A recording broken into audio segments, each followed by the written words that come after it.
Önümüzdeki hafta sonu yapılacak olan YKS sınavının ülkemize ve tüm öğrencilere hayırlı olmasını Yüce Allah'tan diliyorum.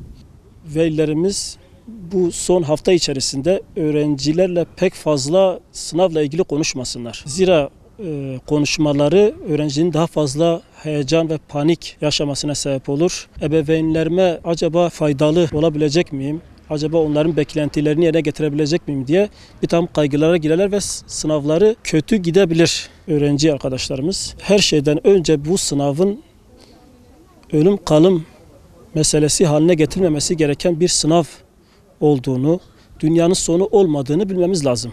Türlü sınavlara giriyoruz ve özellikle de ülkemizde çok fazla sınavlar yapılıyor. Bu sınavı da sürekli girdiğimiz denemelerden bir deneme olarak girelim ve rahat bir şekilde sınava girelim. Son bir hafta içerisinde peki ne yapılabilir? Denemelerimize tekrar devam edelim. Ancak son 2 gün özellikle zihnin dinlenmesi için eğer sosyal medyayla uğraşıyorsak, televizyonla, internetle uğraşıyorsak bunlardan uzak duralım. Bir gezintiye çıkabiliriz, ormanlık bir alana gidebiliriz, yeşilliklerin olduğu bir yere gidebiliriz, bir nehir kenarına gidebiliriz. Ve bu şekilde zihnimizi dinlendirmiş oluruz. Ayrıca bu son hafta içerisinde YKS sınavının olduğu saatte 10-15'te her gün bir deneme çözelim ki alışkanlık hali oluşsun bizde ve YKS sınavımız daha rahat bir şekilde geçsin. Bununla beraber sınav sabahı erken uyanalım, kahvaltımızı yapalım, hazırlıklı bir şekilde sınava girelim. Kimlik belgemizdir, sınav giriş belgemizdir, bunları kontrol ederek girelim. Sınava giderken de en az 1 saat önceden sınav yerinde hazır olacağımız şekilde evden çıkalım. Bazı öğrencilerimiz sınavlara geç kalıyorlar, sınavlar alınamıyorlar, emekleri boşa gidiyor. Peki sınav esnasında ne yapabiliriz? Sınava girdiğimiz vakit ÖSYM görevlilerinin bize söylediği hususlara riayet edelim ki sınavımız iptal olmasın.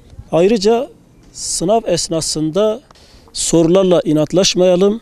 Çözemediğimiz sorular varsa bunları işaretleyelim ve sınavımız bittikten sonra bu sorulara dönelim. Alanımız, bölümümüz hangisi ise o bölüme yönelik testlere öncelik verelim ki en azından daha fazla puan kazanmış olalım. Sınav 1 saatten fazla sürüyor. Zaman geçtikçe zihin yorulabiliyor. Bu nedenle Türkçe sorularının öncelikli çözülmesini ben tavsiye ediyorum. Neden? Çünkü anlamaya, yorumlamaya yönelik sorulardır. Bunu en sona bıraktığımız vakit zihin yorulduğunda bu sorular sağlıklı bir şekilde çözülemeyebilir. Kodlama yaparken her bir sayfayı çözdükten sonra ya da öğrenci kendi durumuna göre bunu ayarlasın. 2 sayfayı çözdükten sonra kodlama yaparsa en azından zaman kaybı da yaşamamış olur. Kodlama yaptığı vakit de 3-5 saniye de olsa dinlenmiş olur. Sınav esnasında soruları iyice okumadan, anlamadan çözmeyelim. Yorumlarımızı sorulara katmayalım.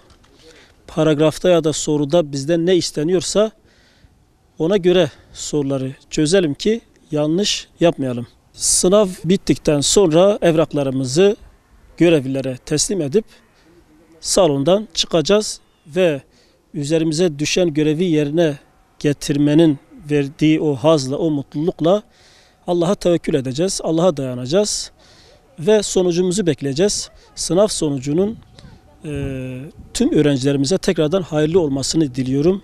Allah bütün öğrencilerimize zihin açıklığı versin.